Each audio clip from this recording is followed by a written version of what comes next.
Jaya Shri Krishna Chaitanya Prabhu Nityananda Yadavata Vedanta Vivasati Or Nityam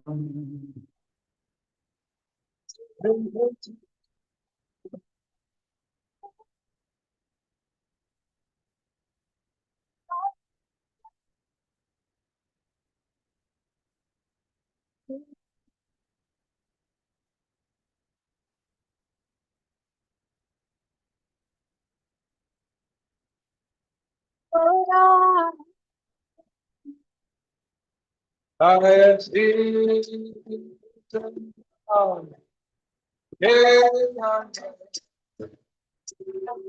Prabhu Nityananda Yadavata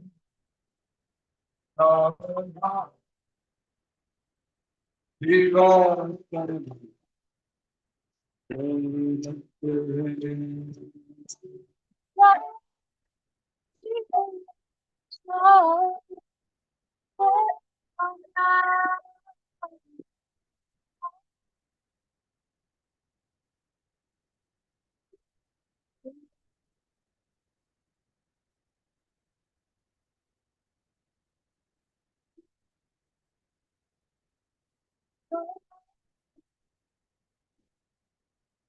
Jaya Shri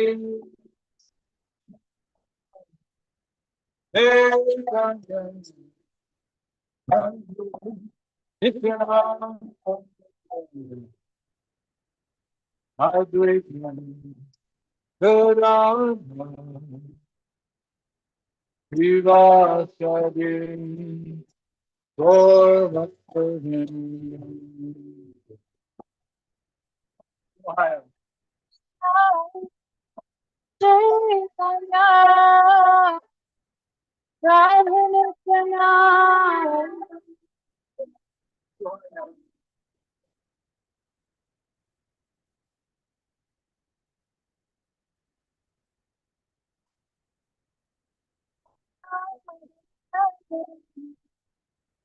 Jaya Shri Krishna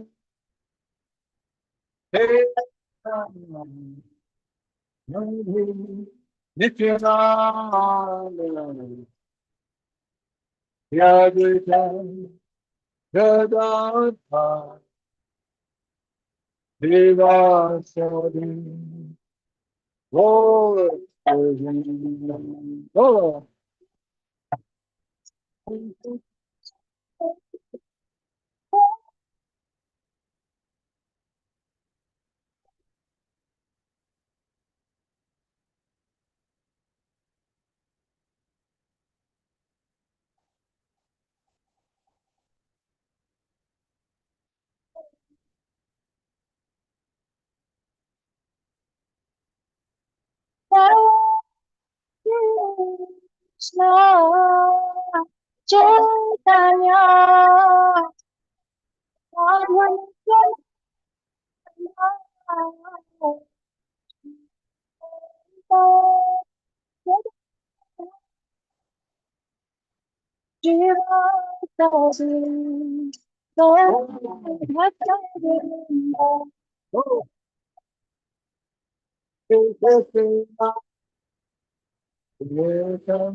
Chaitanya, Madhu,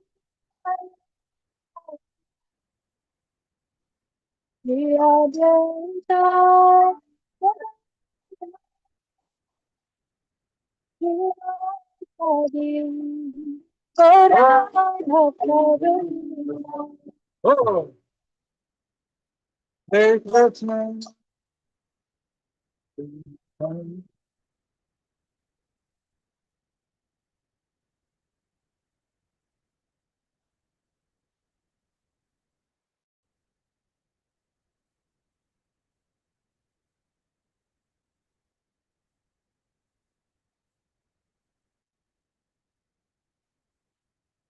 Hare Krishna, Hare Krishna, Krishna Krishna, Hare Hare Ram, Hare Ram, Ram Ram, Hare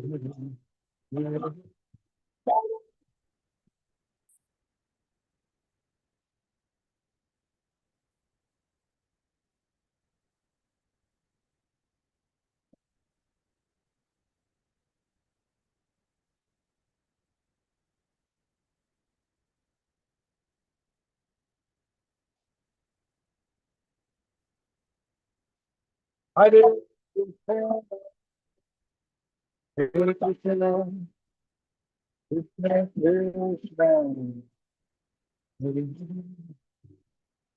Hare Ram, Hare Ram, Ram Hare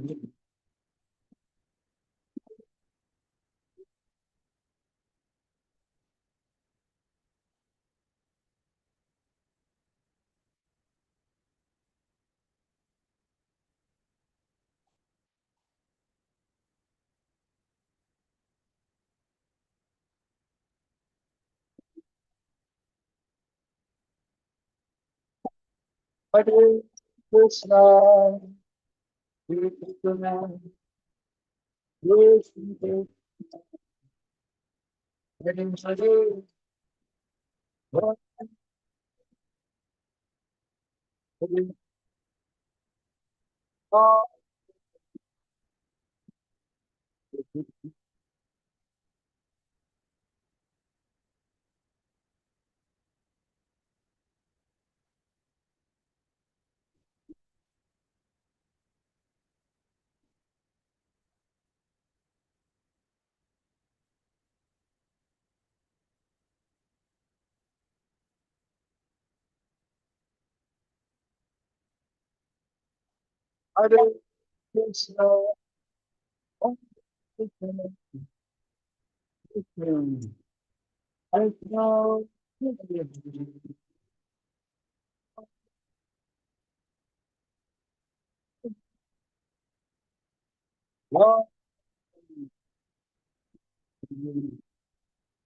Hare Krishna, Hare Krishna, Krishna Krishna,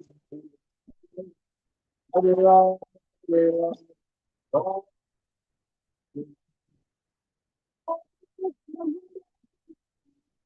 Krishna Hare Hare, Hare Ram, Hare Krishna, Krishna Krishna, Hare Hare, Hare Ram, Hare Ram, Ram Hare Krishna Hare Krishna, Krishna Krishna Hare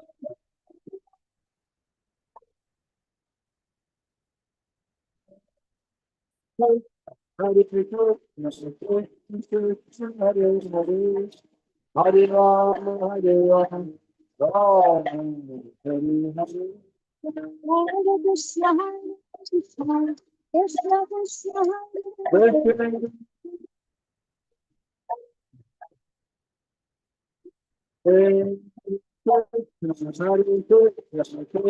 Hare Krishna, Hare Ram, Hare Ram, Ram Hare Krishna, Krishna Krishna Hare Hare. Krishna, Krishna, Hare Hare, Hare Ram, Hare Ram,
Krishna, Hare Hare,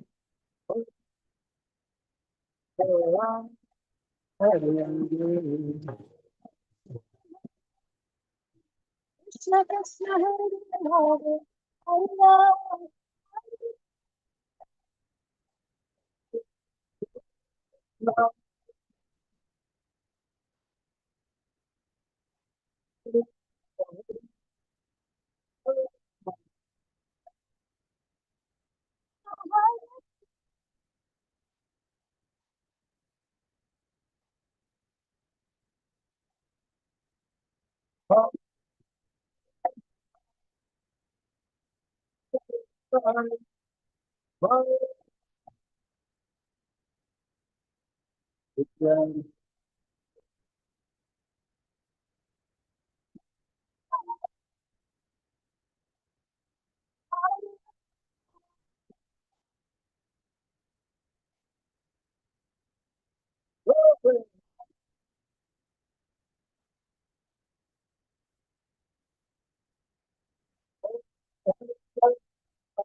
Krishna Krishna Hare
Hare Krishna, Krishna Krishna, Hare Hare, Hare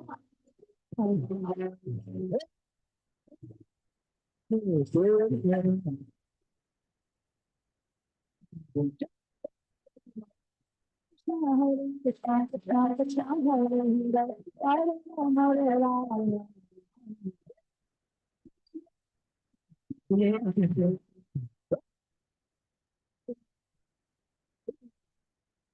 Hare, Krishna Krishna Krishna, Hare Hare, Hare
That was a warm up.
boldly and have faith in the holy name.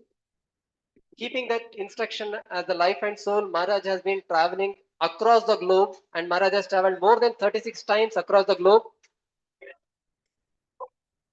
And Maharaj, one of the very instrumental program, that is the Festival of India tour in Poland, has been very grand successful.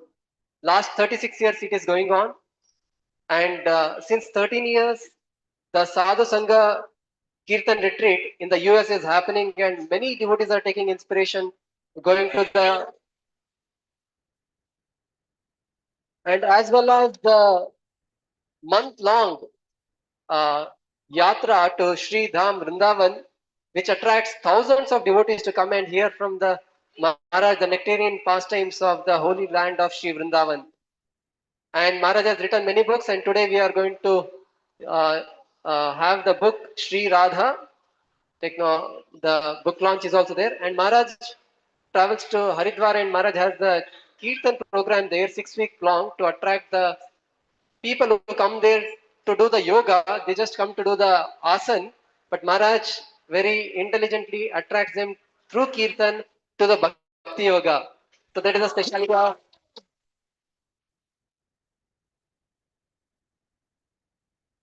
And apart from that, many of us might have read Maharaj's amazing uh, the traveling monk diaries. And those of you who have not read, please read it. It is really very inspiring. And the way Maharaj travels to such and such places, meets such and such devotees, and because of his faith in the holy name and instruction of Srila Prabhupada, many times Maharaj come across such devotees or the instances which is really unimaginable. And Maharaj has got many of the special deities or the Saligram of Narottam Das Thakur, like that. Many of the instances Maharaj writes in the Diary of a Traveling Monk series.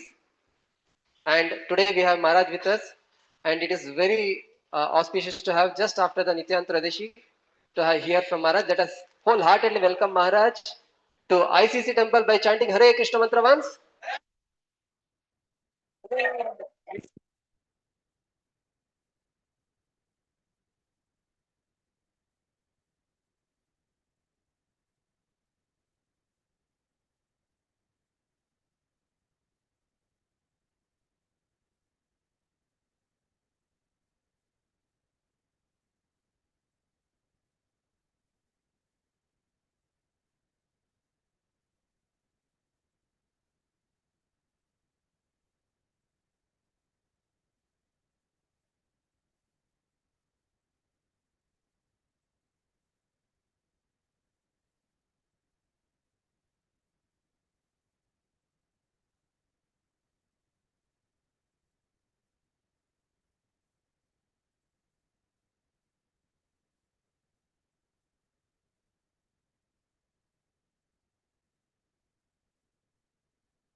Oh,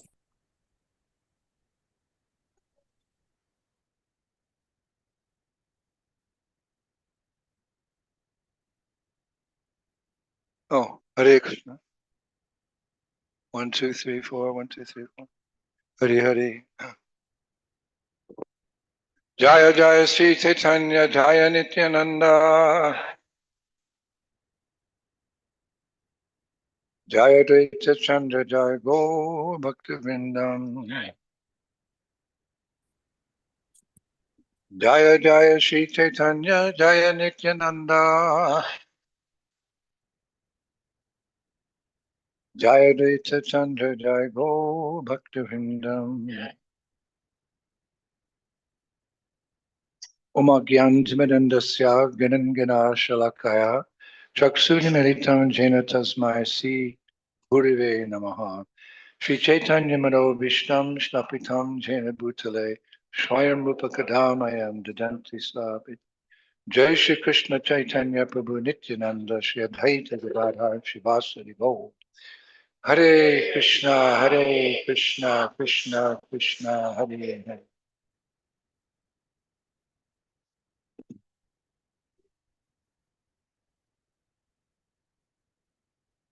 I was thinking yesterday what to speak about, today. My two programs today. I had a program in the morning at another temple, and now this temple. And I was remembering how this week we celebrated the appearance of Sri Advaita Acharya. Did you celebrate? Yeah. Member of the Panchatattva. Yesterday we celebrated the appearance of Lord Nityananda Ram, the uh, good brother of Chaitanya Mahaprabhu. Together they appeared like the sun and the moon on the horizon of Goda to dissipate the darkness of ignorance in this age of Kali Yuga. And then I remembered that today, of course, is the appearance day of Narottam Das Thakur. Narottam Das Thakur, a great saint in our movement. And so this morning I spoke about him extensively, but his glories are unlimited. And it's as valuable to hear about the pure devotees of the Lord as it is to hear about the Lord himself. How does that make sense? Because our beloved Lord Krishna, Swamy Bhagavan, he says, one who says he's my devotee, he's not my devotee. But one who says he's the devotee of my devotee, he's my devotee. Because the pure devotee has a very intimate, loving relationship with God. There are souls like that. They're rare. They're very rare. Manushyanam sahasresu kaschitatai siddhaya. Krishna says in Gita, out of millions and millions and millions of men and women, perhaps one is interested in the science of self-realization or understanding the Supreme Personality of Godhead. And out of those millions, perhaps one, Krishna says, out of those few, hardly one has understood me in truth. Out of millions and millions of people, perhaps one is interested in the science of God consciousness, and of those, hardly one understands me in truth. So if we meet such a person, either personally or through their teachings, our life is blessed because they can introduce us to the Supreme Personality of Godhead. Just like if you want to meet your Prime Minister, Narendra Modi, is it very easy for us common people to meet him? No. How you will go? You'll go to the parliament and knock on the door during some session and you walk in, hey, Mr. Modi, I have a question. They throw you out.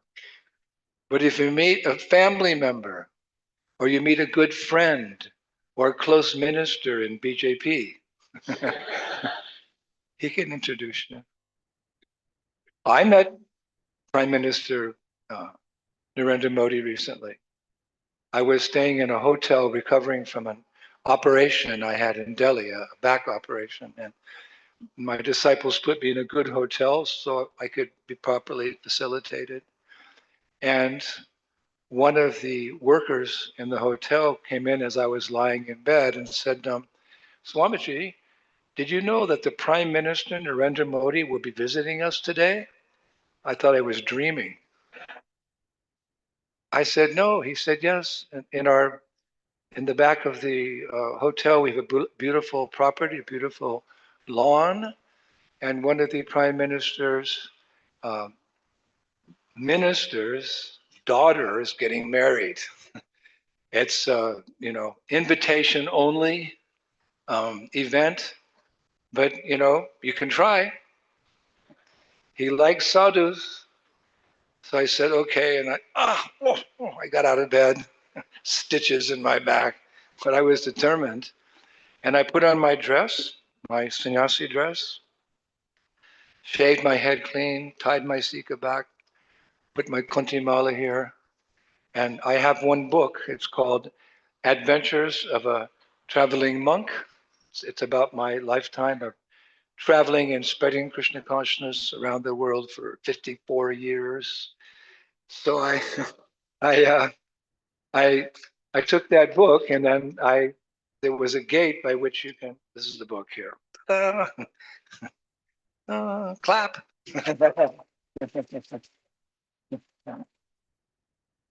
He's a 50 years of seva. So I came to the entrance and then they said, "What are you doing here?" I said, "No, I've come to meet the Prime Minister." Yeah, right. It's invitation only. Everyone's in, very fancy clothes, uh, black ties and suits and gowns. And here I am, in my robes with my beads. Hare Krishna, Hare Krishna, Krishna. So I'm trying to get in, and they say, absolutely not. Go back in the hotel. You can't come on these grounds. I said, no, please. I want to meet him. And no. And suddenly one person came along who was one of the ministers, actually, a good friend of Narendra Modi, and he'd seen me on social media. Oh, I'm not trying to talk about myself, but it's how I got in. Oh, Indradyumna Swamy, I watch your lectures on YouTube, and I'm on your Instagram. He said, interesting, a sannyasi has an Instagram? Oh, yeah, but on my Instagram, I talk about Krishna. Oh, okay. He said, what are you doing here? I said, well, I've got this book, and I think your prime minister would be interested because I'm sharing the culture of this great country of Bharat. He said, oh, you call it Bharat? I said, yes. Prime Minister wants us to call it Bharat, not India.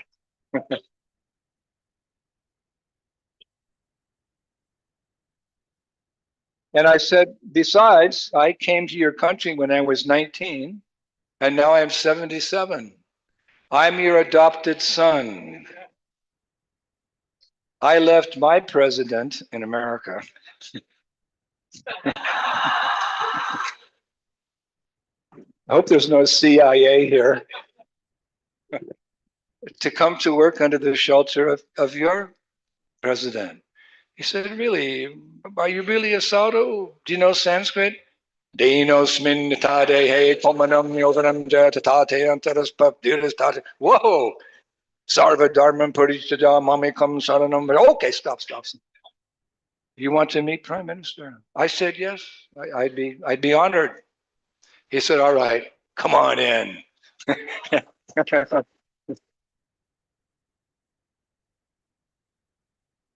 So that's my point. If we want to meet the supreme prime minister, aham sarvasya pabhavo matta sarvam bhavartate, Bhagavan Sri Krishna Purushottam, the best of all male personalities, we have to meet someone who's dear to him. Then you can meet. So I came in and I stuck out like a sore thumb. All these ladies and gentlemen, there must have been 1,000 of them. They're there mingling around and, partying and giving blessings to the bride and the groom, etc. And I'm kind of standing there and I saw this big, tall security. Hare Krishna. That was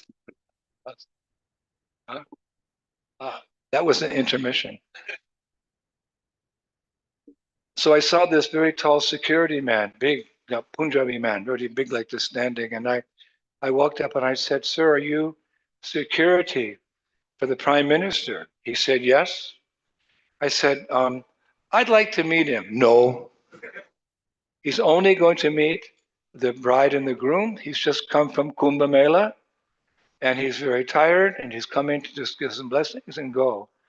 I said, but I have a very important message for him. You have a message for the prime minister? I said, yeah, I have a message for the prime minister. So he said, no. He said, what's that you're holding?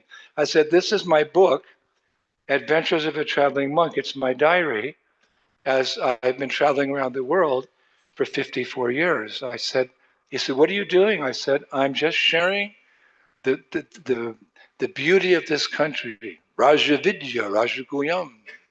Transcendental knowledge, the king of all education, the teachings of Sri Krishna in Bhagavad Gita, which are meant for the whole world.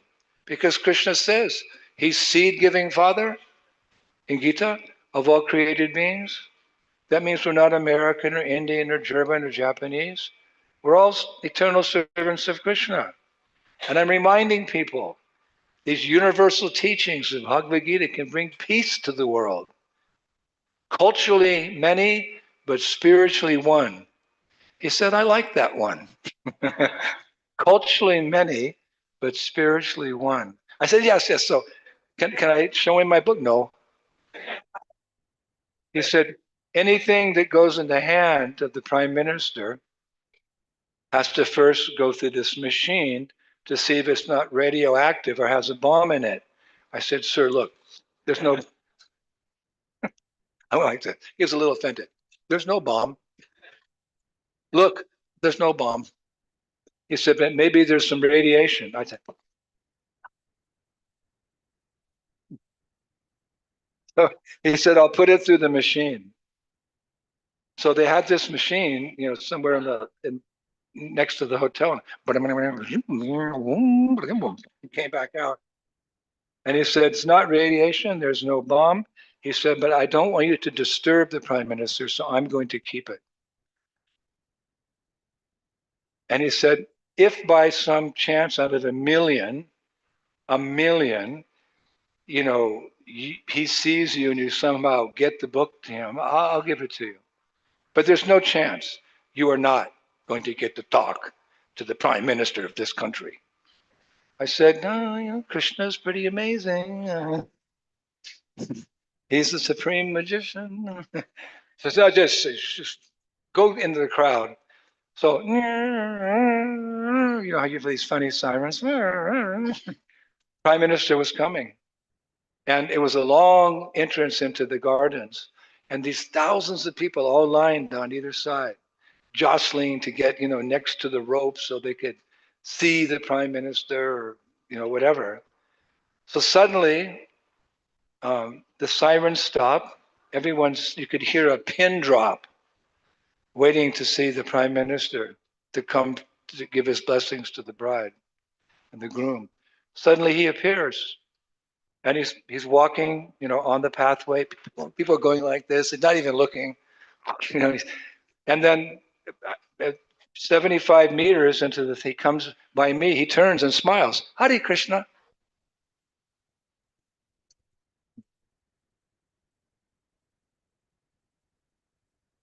He said, Hare Krishna, I'll be back. You should have seen the security guy. He went, what? So then Narendra Modi, he kept walking and walked. Well, I could hardly see him at the end. And he spent 10, 15 seconds, gave a blessing to the minister's daughter and her new husband. And he started walking back. Everyone's waiting, Prime Minister Modi. And he's tired, he's walking. And he gets near me and he goes, Hare Krishna. And he walks straight for me.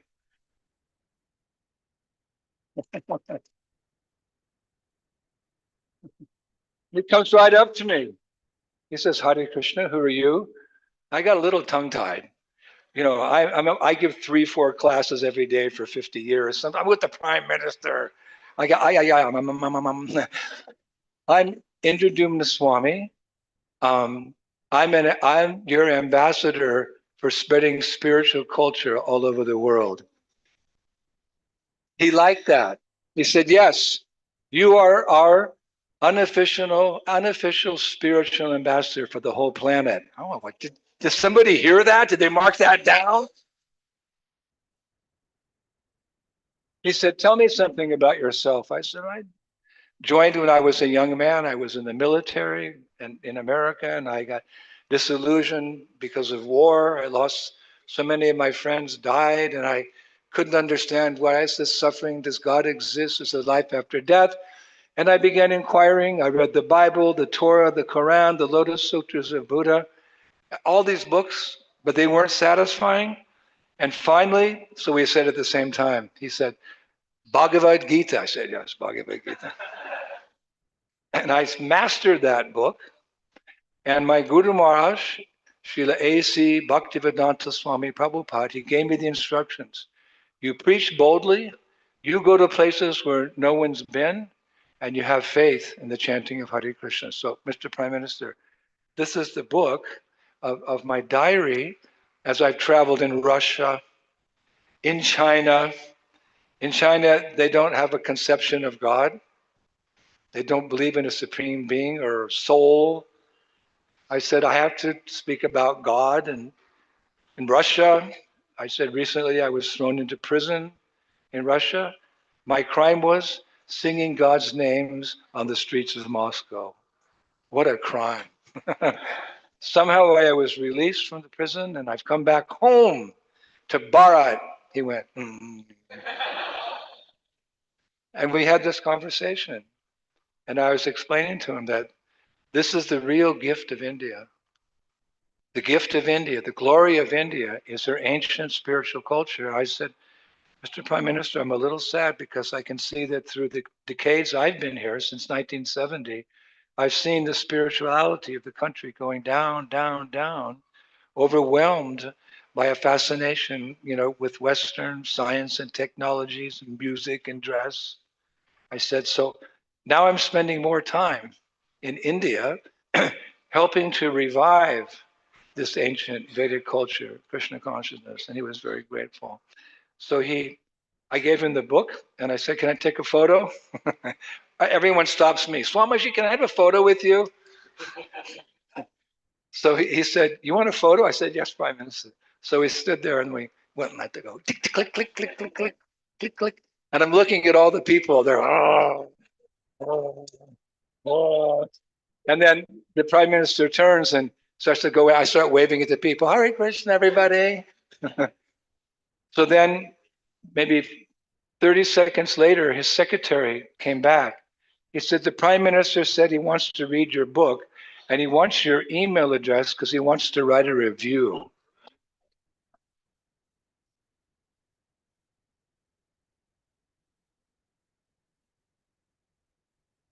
But I always remember it's not about me. I'm simply an insignificant servant of my Guru Maharaj, Srila A.C. Bhaktivedanta Swami Srila Prabhupada. Only by his mercy I can even lift my finger. I can give a lecture. I can remember the Sanskrit. Only by his grace and by Krishna's grace, he arranges such opportunities for his devotees because Krishna comes to spread the message and Krishna goes. So in his absence, those fortunate souls who take up the same mission as Krishna, be they brahmacharis, grihastras, vanapastras, or sannyasis, if someone takes up the same mission as our Supreme Father, he watches over and protects those devotees and he gives them Gaur Shakti. He gives them some of his mercy to be able to influence others to remember Jiver Supaya, Krishna and Nityadas. We are all eternal servants of the Supreme Personality of Godhead. So the Prime Minister took the book and he was holding it like this and walking, and I was saying, Santushti, I'm so happy. And then the security man, he said to me, Swamiji, I want to apologize. It's my job, I didn't really think there was a bomb in this book, but we have to go through a procedure. He said, and I knew that our Prime Minister would stop and talk to you. He said, because whenever he goes to a large function, there's many, many, many, many people. If he sees a sadhu, he makes a beeline to that sadhu and has some Hari Katha.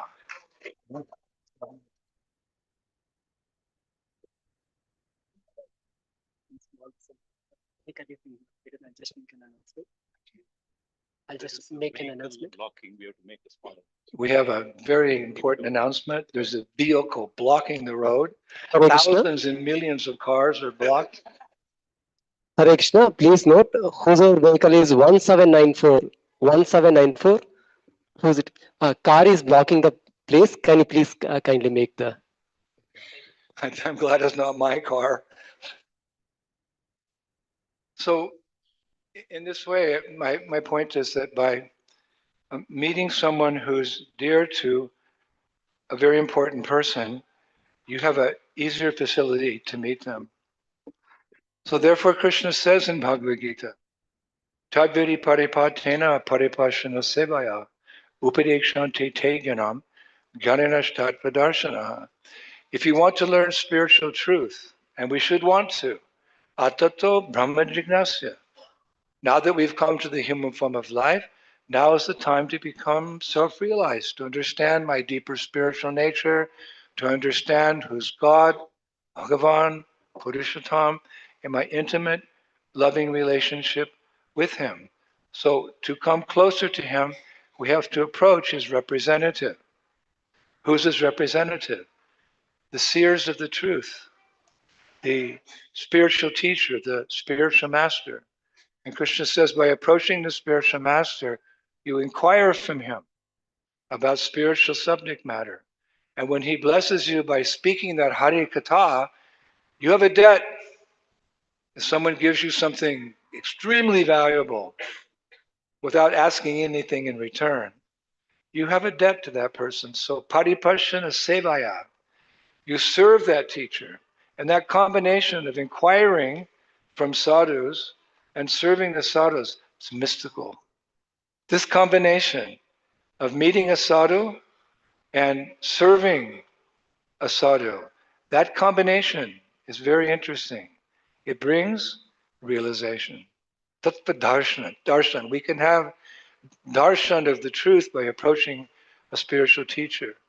So therefore, in Vedic culture, it said every lady and gentleman had a spiritual teacher, irregardless of their position in society. They knew that that was the Shanatam Dharma. There's many dharmas. I have to take care of my body. God gave me this body. It's the best body of all the species of life, the best body. I have the dharma of my family, my wife, my children, my grandchildren, my great-grandchildren, if you live long enough, my country, the planet, you know, the whole situation with the climates going off now. We don't want to leave it like that for our children's children's children. We should be active somewhat. Yes, but Sanatana Dharma, the highest Dharma, eternal Dharma, is to reestablish that lost relationship with Krishna. That's of the prime importance, because that's where we find all our satisfaction. What type of relationship do we all have with Krishna? In my country, with all due respect, the spiritual tradition of the country was that God is the all-powerful person, the creator. He's sitting somewhere in the sky on a chair. He's old, his gray hair, wrinkles, vision is fading, reaching out to Adam, maybe with Parkinson's, shaking like this. He's depicted as an old man. And one might think like that. I'm not criticizing. One might think he's the oldest person. So they depict God in that way. But it's not actually the fact. Although that God is the original person, he remains an ever-fresh youth. Prabhupada said, you'll never see a picture, a painting of Krishna older than 16. Even on the battlefield, well into his hundreds, he was a youth, a young man, speaking to his friend, Arjuna. How is it possible? Because he's supreme controller. He creates the material world, the spiritual world, and he's not under the laws of material nature. He controls those laws. So when Krishna comes to this world, he's not controlled by the laws of material nature. He controls those laws. That's by the definition of God in a dictionary. You look it up in a dictionary, or you go on Chat GPT. What's God? Supreme controller.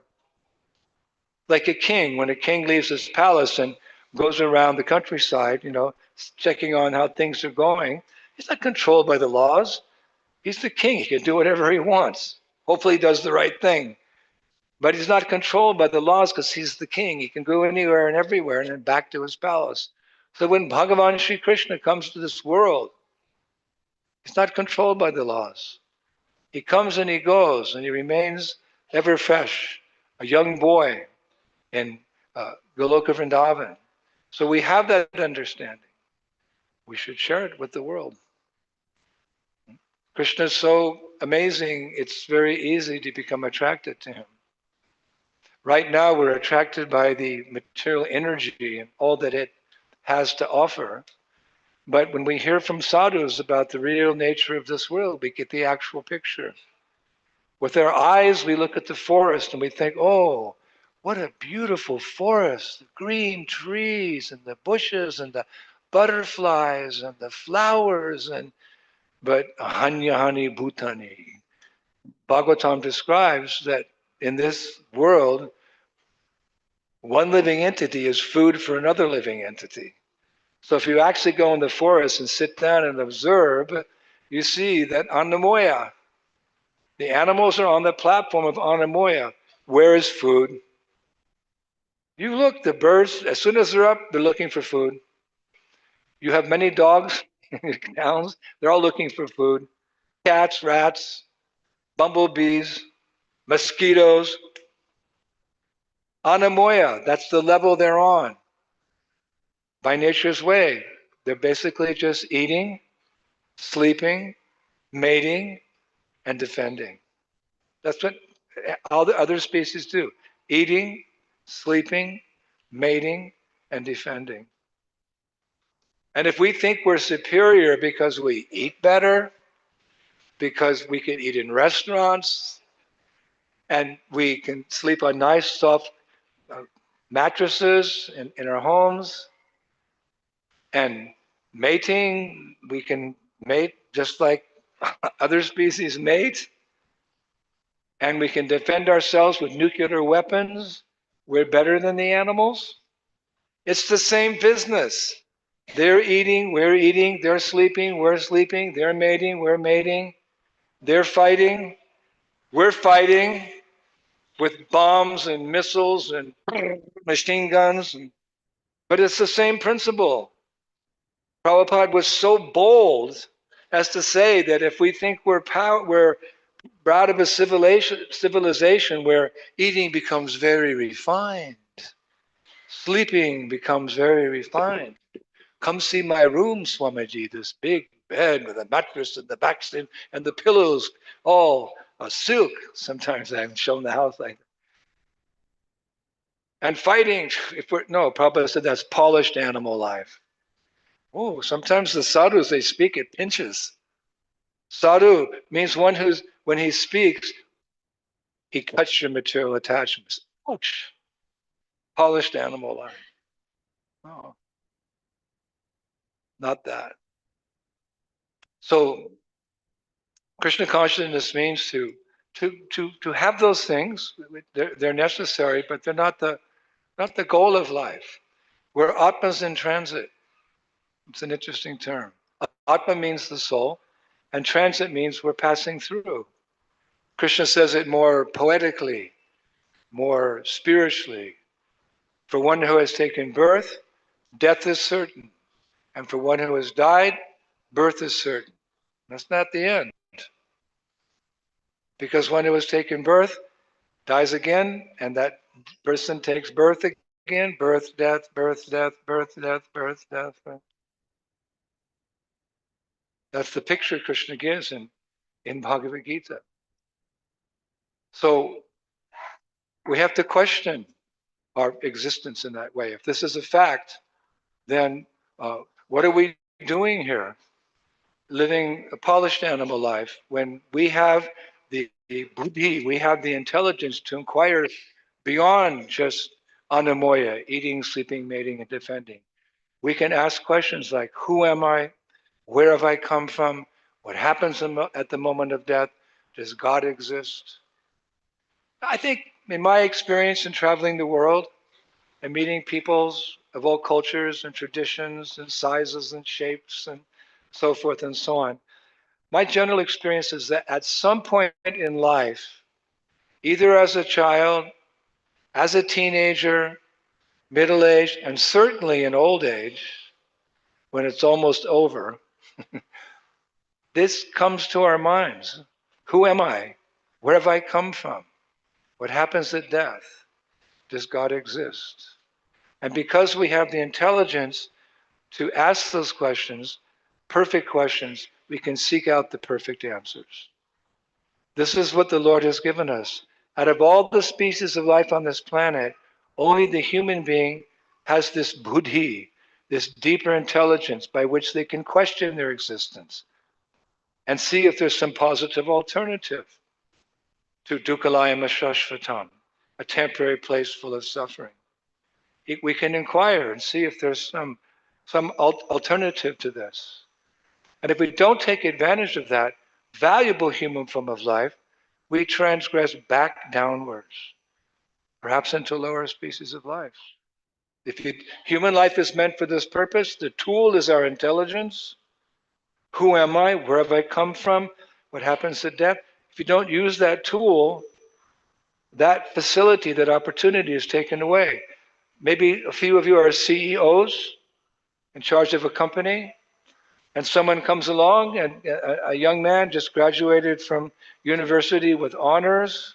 So you give him a top job, somewhere on the 34th floor in a nice office with, a view of the city, a big desk, nice computer, his own couple of phones, a couple of secretaries there.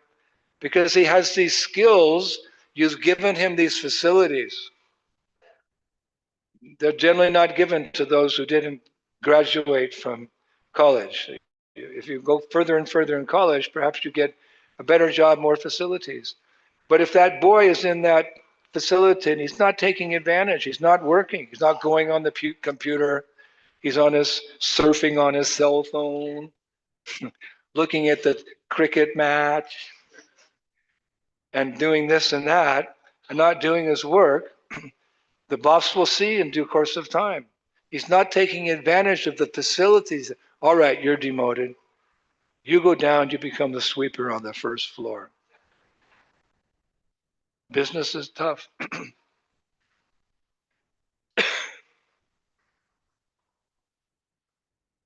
So think of it like that.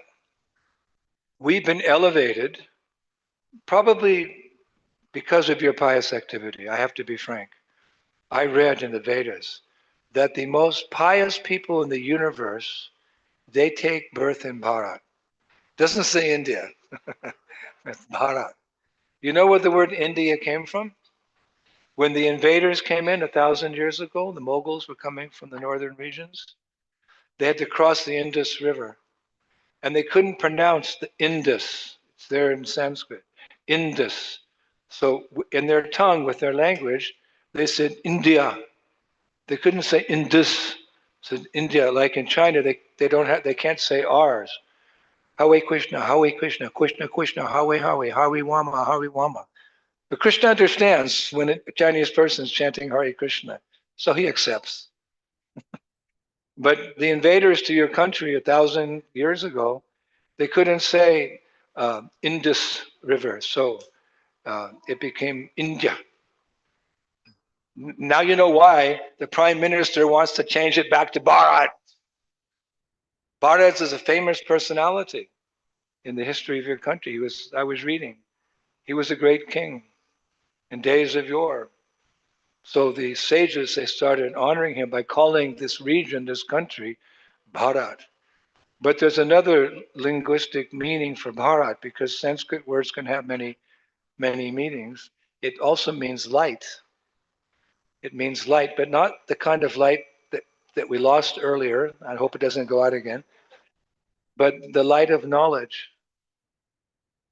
India has this gift of this transcendental knowledge more than any other country of the world.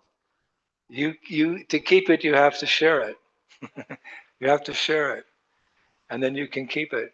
But that knowledge puts the light on what is this world for all that it isn't, and what is the spiritual world for all that it is, and a world of eternity, knowledge, and bliss. We left that world for this world. You're intelligent men and ladies. I heard there's a lot of persons involved in IT, information technology. You do the math.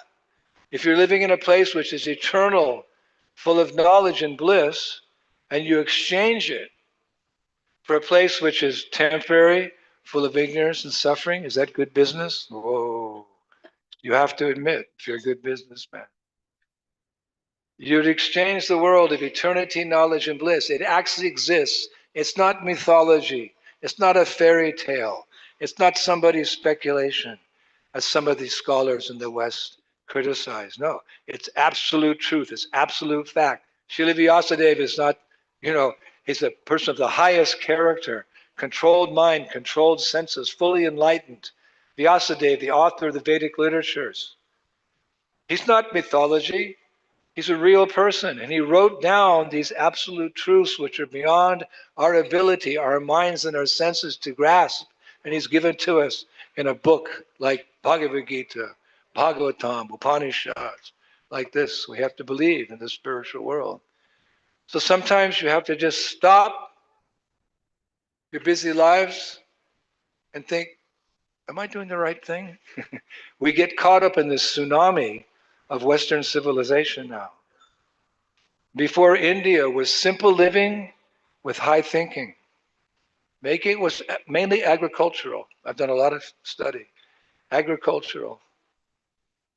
With beautiful little temples and Brahmins chanting mantras and people working in the fields. And, Prabhupada, our guru, said one time, if you've got an acre of land and a cow and a bull, you can meet all the basic necessities of life that you need. The bull plows the field, you get your grains and vegetables, cow gives milk. You have a few sheep, you make your clothes. Now, instead of simple living with high thinking, it's complicated life with no time to think. That's what it's become. I know. In the West, I'm on the streets of New York, Chicago, Montreal, London, Sydney, Moscow, Beijing, with Bhagavad Gita in Chinese. Yes, Bhagavad Gita in Chinese, Bhagavad Gita in Russian, Bhagavad Gita in French, Bhagavad Gita in German, Bhagavad Gita in Zulu. A Zulu, you know the Zulus, African man, the black man from Africa. I go there and I say, Chant Hare Krishna.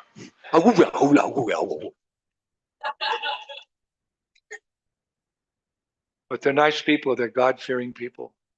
I met the king of the Zulus.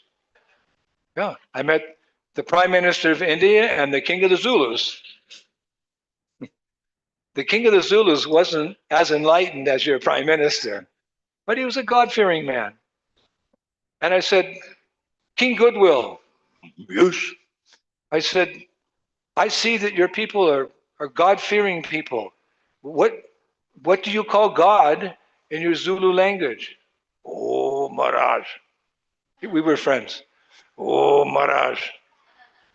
The God. His name is Akula.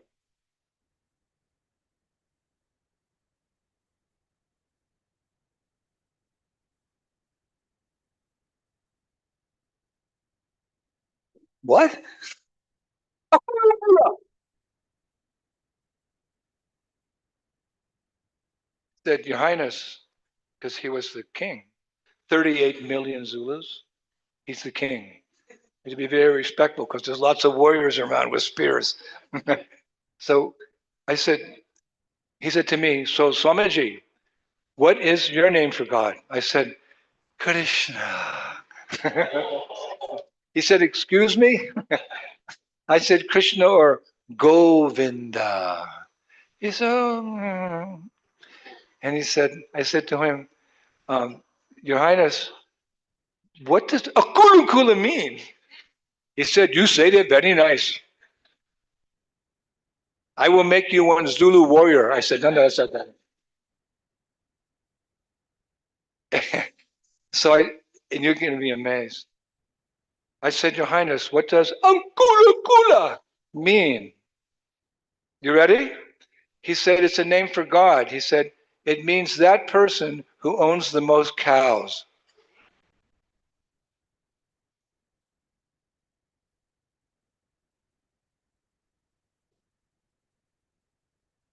He said, "You like that?" I said, "Very much." I said, "Govind is a name for our God. It means he who has the most cows." So he said, "Therefore God is one."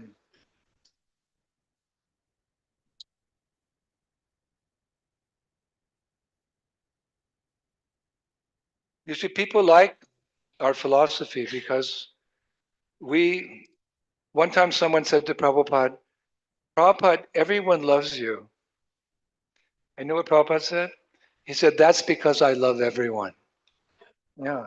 Vidya Vinaya Sampane Brahmani Gavi Hastani Suni Chaiva Sapakicha Pundita Sama Darshana. I used that verse when I met the security guard too. We see an elephant, a cow, a dog eater. We don't see the body, we see the spirit soul. All spirit souls are equal. And I've met, this is the evening of prime ministers. I also met Nelson Mandela. I met Prime Modi. I met the king of the Zulus. And I met, Nelson Mandela, you've heard? He was very famous president in South Africa. There was apartheid there where they, so much segregation between the races. It was horrible. He was involved in that. He was in prison for 25 years. A beautiful statesman, but he sat on an island and they didn't treat him well. Finally, he got out and he was elected the president of South Africa. He was famous around the world for saving the country to go into civil war. Somehow he saved it. And this is a little confidential. Well, maybe it can be let out now, but he loved Hare Krishna food. Mm. Who wouldn't? Rice, dal, chapatis, jalebis, kachoris, samosas, rasmalai. In Bengal, they have mishti dohi. So he used to have his secretary, because he was an important person, one of the 5 most important persons in the world at that time. He would tell his secretary to call our temple in Durban, South Africa, and to tell them he was coming to the restaurant. Can you believe it? And they'd send all these security guards out. They'd surround the temple with machine guns. And he'd show up in a car and come in and sit in the restaurant and have prasadam. This is Lord Chaitanya's secret weapon. People may not want to delve into the philosophy or,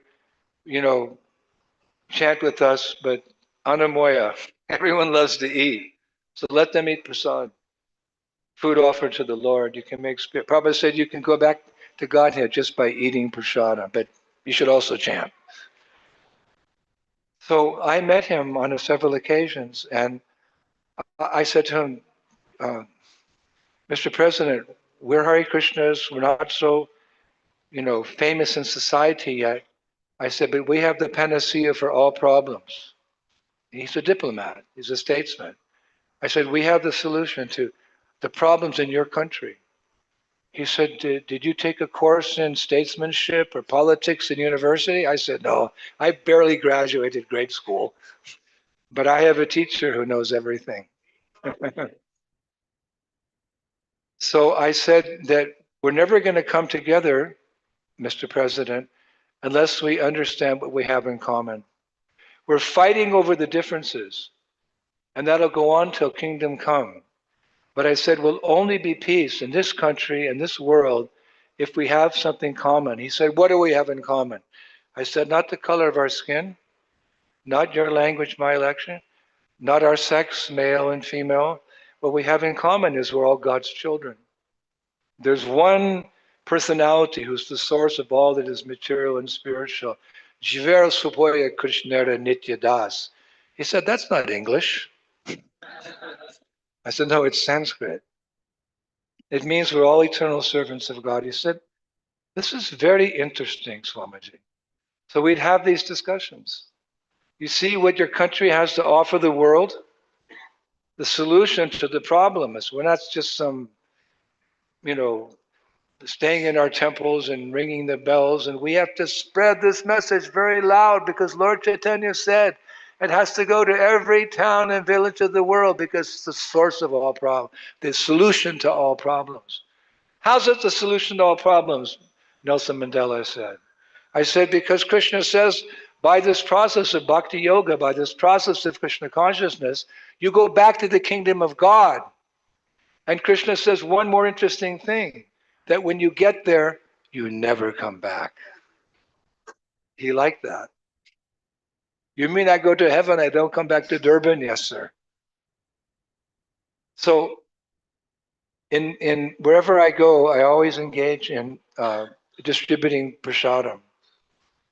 Prasadam distribution, Prabhupada wanted that. Not just for the poor, but for the rich also, because they're poor in the science of God. So everyone can be revived by taking prasadam. So I offered the president, I said, President, I'm going to rent a soccer stadium, or like for you guys, a cricket stadium, 100,000 seats. And I'm going to show you how, although we're different, we can be one family under God. I'll invite children from the black community, from the Indian community, from the Chinese community, and from the white community. And all those children can come to the stadium, and according to their tradition, they'll perform. They can dance, they can sing, etc. And we'll also be there, Hare Krishna. So he said, very good. I said, but can you be the special guest? He said, yes, Maharaj, I will come. So I organized with the devotees. We rented this cricket stadium, and the different ethnic groups came. It was a beautiful Saturday afternoon. We prepared prasadam for 150,000 children, you can imagine. And there was a big stage with a huge sound system. And they came, and the Africans, the Zulus, they came on the stage. Akulunkula, akulunkula, akulunkula, akulunkula.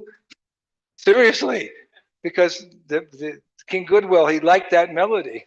Akulunkula, akulunkula, Hare Krishna, Hare. Everyone loves this culture because it's the original culture of the person, the original culture of the spiritual world, not some sectarian country. This is the culture of the spiritual world. Your spiritual culture is not Indian. It's from Vaikuntha. You're just fortunate it came on this place on the planet and you're born here. So take advantage of it. So then the white, the Afrikaans people, the English people, their children did a show. And then the Indians came and did Bollywood. Little children, they're dancing like that. Oh, come on. And then like this, they all did. And then we had a slot too. And we were singing from the stage like we had here. Hare Krishna, Hare Krishna. We had trumpets and bugles and violins and thinking it was this. And all the children were mesmerized by the kirtan. And then Mandela walked in with his entourage. He was tall, this much taller than me. Yeah. Madiba means the father of our land, the father of our country. He saved the country. He saved the country. A civil war would have wiped out millions. And the whites called him Madiba, the blacks called him Madiba, everyone called him Madiba. He came in, everyone stood up. Madiba, Madiba, Madiba. And BBC was there, CNN, Hindustani Times, everybody, because it was a big thing. He was a famous person. So there were television stations from all over the world there. And he walks in, there's a kirtan in the background. Hare Krishna, Hare Krishna, Krishna Krishna, Hare Hare, Hare Rama, Hare Rama, Rama Rama. Like Hare Krishna, Hare Krishna. So he's coming in and we're singing. He starts dancing. Hare Krishna, Hare. My God, Krishna, what's happening? One of the most famous people in the whole world is dancing to the Sankirtan movement of Sri Chaitanya Mahaprabhu. Haribo! He came on the stage and we're dancing to the kirtan. He's dancing to the kirtan. Ooh. He was supposed to stay 20 minutes. He stayed an hour and a half. He loved children. He really loved children. He saw children as the future of the country. So he would, Prabhuji, Prabhu, he saw children as the future of the country. So he loved children. So he stayed an hour and a half. And most of that time, we were chanting Hare Krishna. So then it came time to distribute the food because the children were hungry.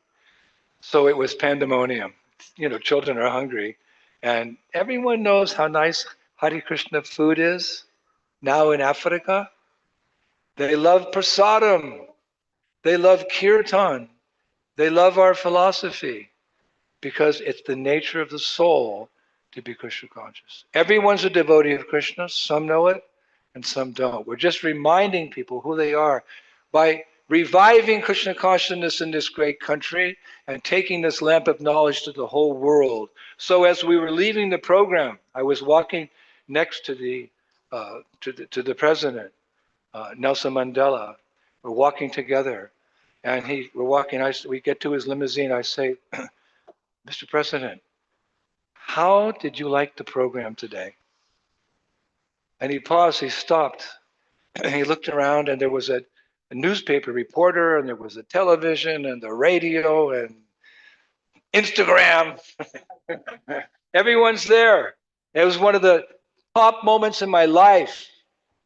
We sacrificed our life for Prabhupada. We gave Prabhupada our youth, our middle age, and now we're giving some of us our old age. We've given everything to his mission. My godbrothers and my god sisters were elderly now, and this was a high point in my life. President Mandela turned to me, and all the TV cameras are going and the newspaper reporters. He said, Maharaj, this was the very best day of my life.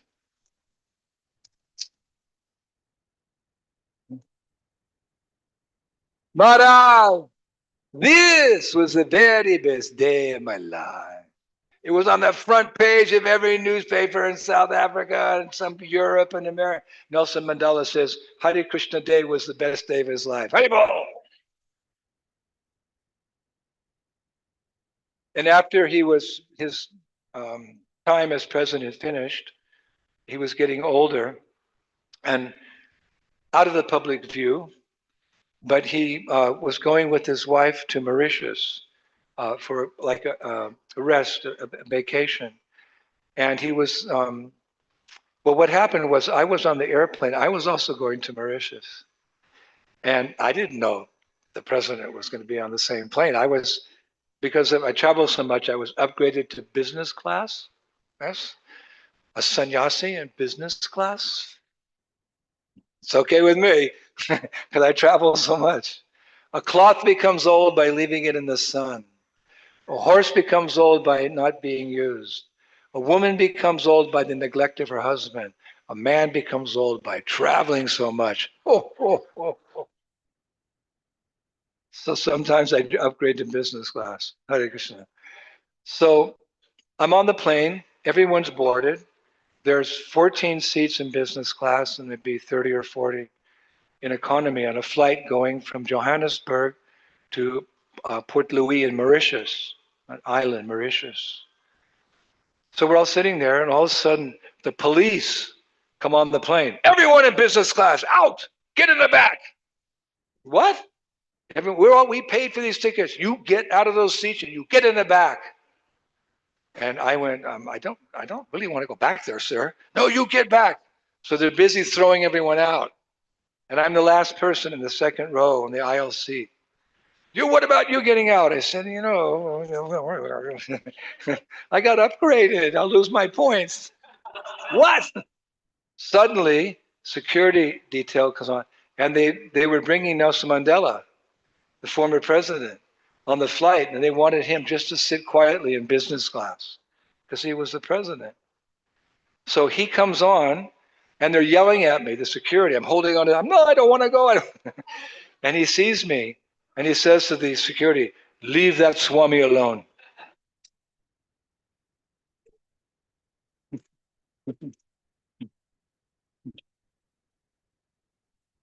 He said, Maharaj, how are you doing? I'm really doing great now, Mr. President. So he sat on the aisle next to me and he said, Maharaj, you know, that was the very best day of my life. Thank you very much. Hare Krishna. Srila Prabhupada K. Sri Krishna Sankirtan Yagya K. Nitai Go Premanande. Jai Jai Sri Radhe. Sure. Thank you. I have a surprise for you. Yeah. I've only told you, I've only shared with you a few of the wonderful incidents in my life serving my spiritual master. There's no greater position that a jiva can achieve in this world than to be the servant of a glorious master. And the most glorious master, without doubt, is Srila Prabhupada. So Prabhupada wanted his older disciples to write. So during COVID, sorry, that's a bad word. During COVID, I was in Vrindavan. I spent 7 months a year in India. So in COVID, I started writing about Braj because that's the Param Gatim. That's where we all want to end up. We know who we are and we know where we're going. So I thought if I write about Vrindavan and my disciples publish, transcribe those lectures and put them in books, everyone can benefit in the privacy of their home reading about Vrindavan. Or if they have a book about Vrindavan, they can take it when they go to Vrindavan like a parikrama guide. There's 80 billion holy places in Braj. So I've been speaking about Vrindavan for 5, 6 years now. I have 700 lectures about Vrindavan that brought in Krishna, Krishna Balaram, the cowherd boys, the cowherd girls, the Kalpavriksha trees, Yamuna River, Govardhan Hill, Varshnana, etc., etc., etc. Each Friday, one of those lectures is uploaded to my YouTube channel, Indradyumna Swamy YouTube channel. You can go, I have a website, get this, travelingmonk.com. Woo! www.travelingmonk.com. And you can share my adventures there. And so for the general public, my disciples, they started transcribing my lectures. And the first one to come out a few years ago was all about Govardhan Hill. Hey, Kiridars, Govardhan, the Vamsivaliki Jeho. Everything about Govardhan, not just the general pastime as we know it, but whatever happened, all the details there. So that's here. And also in the book, every holy place, there's a photograph of a personality or someone who took part in those pastimes. This is your parikrama book. When you go to Braj and you go to Govardhan Hill, everything's here. And they also printed it in this funny language, Zulu, no, Hindi, a version in Hindi. The next year, I went all around Vrindavan, all the holy places. I met the sadhus, I took notes, I went to the Goswami's books. And this second volume is The Sacred Forest of Vrindavan on the western bank of the Jamuna. There's so many holy places there, and you go and you just look. You don't want to go look. A sadhu sees with his ears, not his eyes. Here we are in the forest, looking around. So this book, everything, Varshana, Ter Kadamba, anything Braj is here.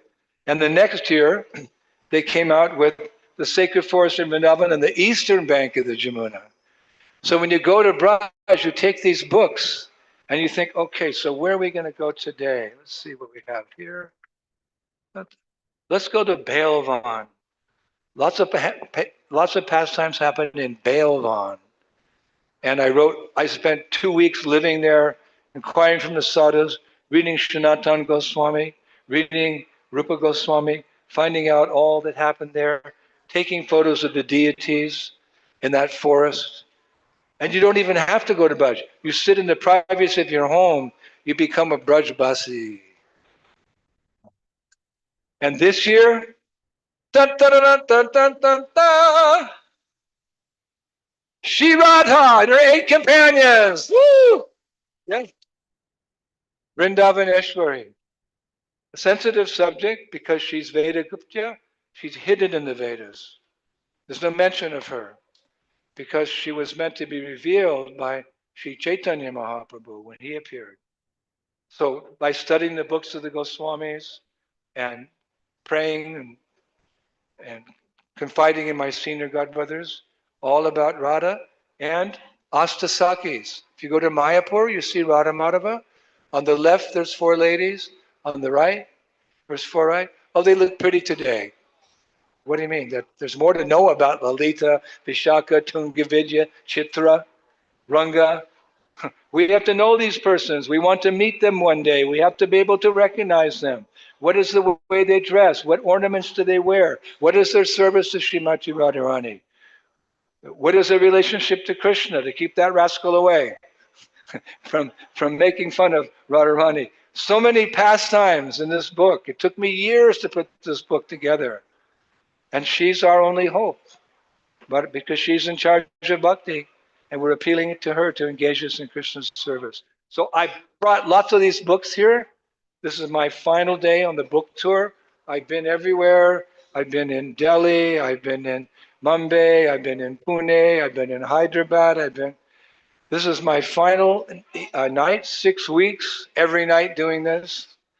So these books, I hope that you would take something memorable home from this occasion. They're really expensive. They're $2,500 each. But the temple president said no one will buy one here. So he decided make it cheap, 2,500 rupees. Okay. Now, if you take one of these books, we have a book table over there. There's the book table over there. If you do happen to take a book, I'll give you a free diary. And you can say, yeah, I got the same book Narendra Modi has. And he's going to write a review on it one day. But I'll know everything before he writes the review. All my adventures, Amazon jungle, Gobi Desert in Mongolia, Russia, in the land of Islam, Uzbekistan, Kazakhstan, Dagestan. I go to those places and I share the universal teachings of Bhagavad Gita. Many people become Vaishnavas. This is a great mystery. It's a miracle. It's all here. Many people, they buy the book and they start reading at 9 o'clock at night.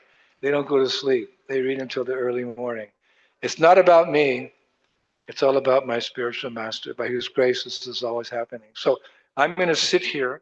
I have a pen. Let's see if I brought it. I did.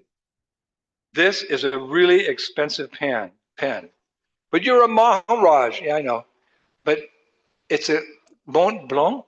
It's from Germany. It's $1,300. Swamy, you have a watch? Yeah, that's why I'm late, because my watch stopped. I was on the plane from London to Delhi, and again I was upgraded to business class. So I'm sitting next to this gentleman, and he looks at me and he says, "Are you crazy? What are you? What are you mumbling in that little bag you have? And what do you smell like?" I said, "Sandalwood oil." He was eating a hamburger. And he said, "Why are you in a dress? And what's that paint splashed?" He said, "You're crazy." I said, "Okay, we're going to be together for 6 hours, all right? So who's crazy? Huh? I was a Marine. I was an Army sniper in the Army. I thought you people were nonviolent. You just wait and see. Narasingha.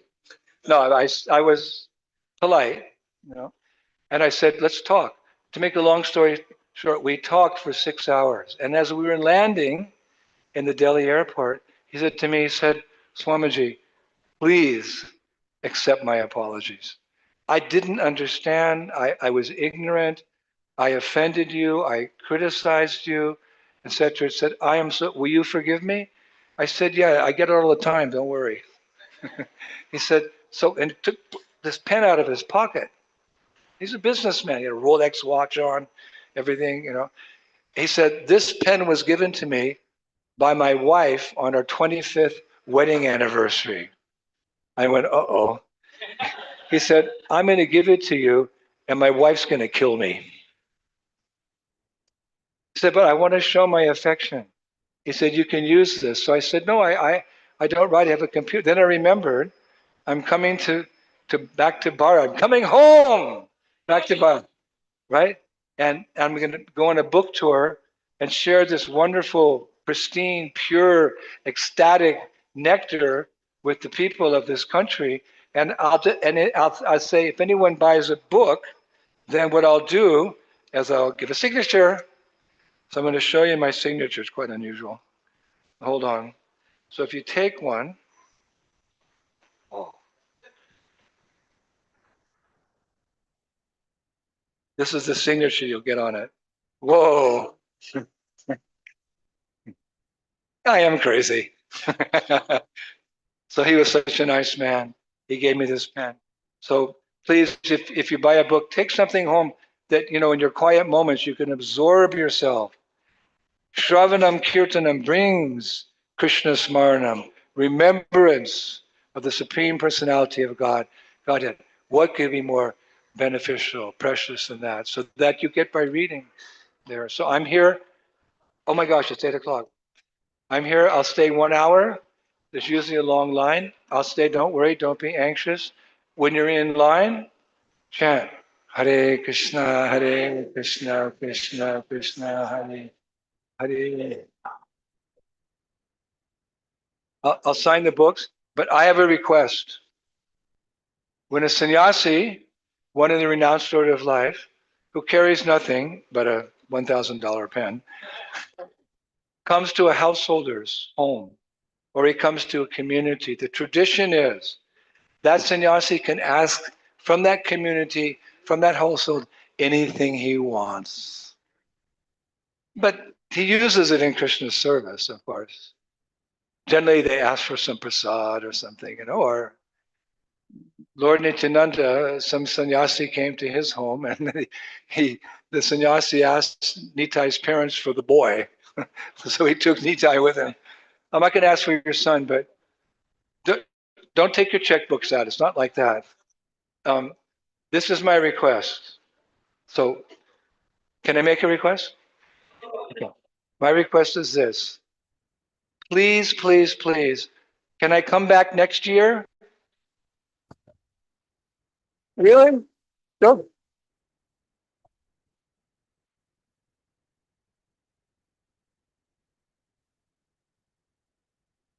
Srila Prabhupada ke, Shri Krishna Sankirtanya ke, Nityam Das Thakur ke, welcome back to Godhead ke, take the whole world with this key. Go,